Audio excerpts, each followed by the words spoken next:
Good morning, America. My name is Travis Shores. I'm here today with my partner, Sarah Sutton. We're reporting from our XYZ news station in Washington, D.C.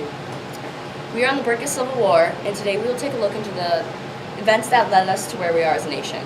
It all started with the Missouri Compromise and the Compromise of 1850. The Missouri Compromise dealt with the power balance between free states and slave states, while the Compromise of 1850 passed 5 bills that involved the controversy between the two. Now we go live to a peer mediation session with Henry Clay and see what they have to say. Hello, my fellow Americans. My name is Henry Clay. We are here today to show the Compromise of 1850, the North and the South. We need to get rid of slaves. They are people just like us. Slaves are hurting our country. Where are our morals, people? We need slaves to help the economy and for the resources we gain from having them. Without slaves, how would other places get their raw materials? Who needs Morality when you have a strong economy? What if we make California a free state? This would help our country in a lot of ways. We need there to be more free states than slave states. It would hurt our country by causing an imbalance between pro-slavery and anti-slavery states. What about the idea of a slave state? That's blasphemy. That is actually insane. The country needs another slave state to help maintain our economic success. And to help sustain a healthy trade partner. It being desirable for the peace, concord, and harmony of the union of these states to settle and adjust amicably all existing questions of controversy between them arising out of the institution of slavery upon a fair, equitable, and just basis. We will now enter California as a free state. We will decide whether Utah or New Mexico are free or slave states. Texas will give up their lands and $10 million to pay the debt to Mexico.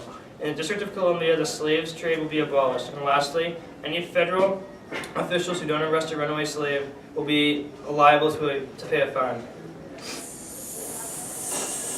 Yeah. Thank you for that interesting information.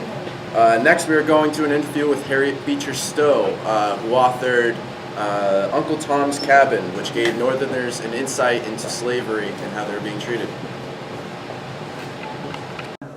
Hi, and welcome to Civil War Talk Today. We have special guest Harriet Beecher Stowe here to answer questions about her life-changing novel, Uncle Tom's Cabin.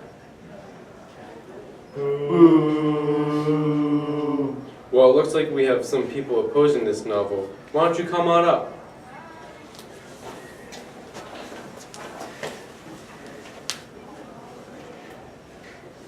Well, all right, let's get this party started. So, Miss Stowe, was there any reasoning behind why you wrote this book? Yes, there actually was. I wrote this book so every man, woman, and child in our country could see how slaves are treated in the South. And can you describe this treatment? I'm sure that I could, but one of our guests here is a slaveholder, and he would probably be more fitting to tell us about it. It's all a lie. We don't treat our slaves like that. There were nearly 3 million slaves, and I'm sure every single one of them would say that you're wrong. It most certainly is a lie. They did not even treat the slaves as actual people. They were beat and lived a life of tragedy. Slavery needs to be abolished. It is not humane. We can't just abolish something that is so beneficial to our country. No, it needs to be abolished.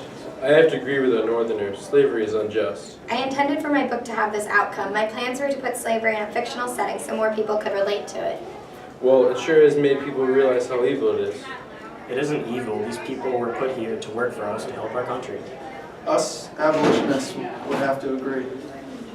Well, before things get too intense here, I think we should go. So big thanks to our special guest, Harriet Beecher Stowe, for coming here. Thanks for having me. She seems like a nice woman. Yeah, I met her at a party once. Yeah, thanks for the invite. You're welcome. So the next issue we're going to cover is Bleeding Kansas, which dealt with the Kansas-Nebraska Act, which was the conflict of whether or not they would have slaves or not in that state. All right, so I guess now we'll pan over to Rainen. Rainen? Go! This is Rainen DeMasi reporting live from Kansas, where pro-slavery and anti-slavery protesters have escalated to violent protesting. Thousands of pro-slavery supporters have marched to Kansas armed to the teeth.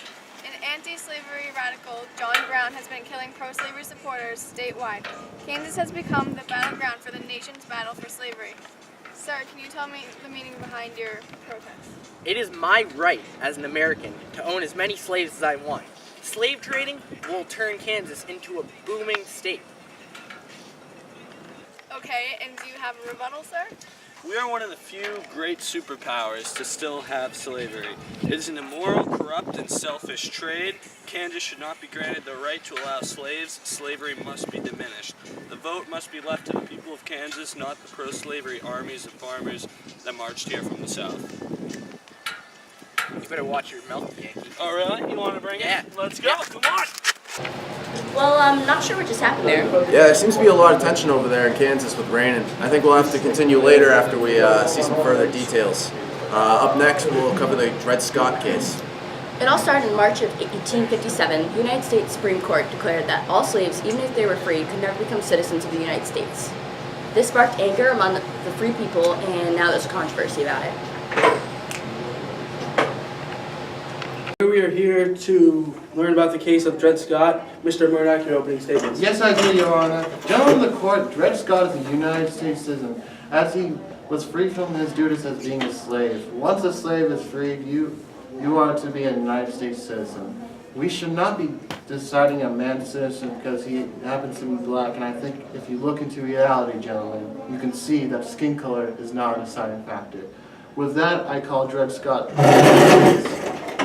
Your Honor, I have lived in these states as a free man for many years, such as St. Louis, Wisconsin, and Illinois. Now I believe that being free for several years, I should be qualified to be a citizen of the United States, and if that passes, the Missouri Compromise should be declared as unconstitutional. I'm here in front of you today representing the United States of America. We have denied all slave rights and chances of ever becoming a citizen of the United States. This man was living in a free territory at the time of this decision. This does not mean he should become a citizen. I believe a person who was a slave before left for the free territory that should be considered a slave. A slave is a slave until he is free. That is it. Once a man leaves the property of a slave owner, he is free. Thank you, gentlemen. We will consider and deliberate, and we will come back in a few short minutes. People of the court, we have thought long and hard about this case, and we have decided to go in favor of Mr. What's your name, sir? Jeff. Mr. Jeff. Alrighty then. We have decided to deny the rights of Dred Scott. Thank you. Well, that seems very uncomfortable. Well, our next conflict involves a man named John Brown who tried to spark a slave rebellion. Oh my god, are you getting this all on film? I'm not going to show everything for the sake of our viewers, but it's so gruesome, there's dead bodies everywhere. It seems that John Brown and his men have just killed anybody who got in their way. We've not made any further advances right now, we're just watching. Well, it appears whatever was going to go down is not. Things are at a standstill. Now, John Brown, I'm sure the public is wondering, why did you and your boys do it? We need to establish an independent stronghold on free slaves. We will not go down easily. This will not be the last you see of us. The crimes of this guilty land will never be purged away, but with blood. That's all, folks. Well, Abraham Lincoln sure does seem like a good guy for the job. Yeah, I feel like he'll benefit our country in a very good way. Well, let's hope he gets elected. Well, that's all we have for today. I'm Travis Shores. I'm Sarah Sutton. And this is XYZ News.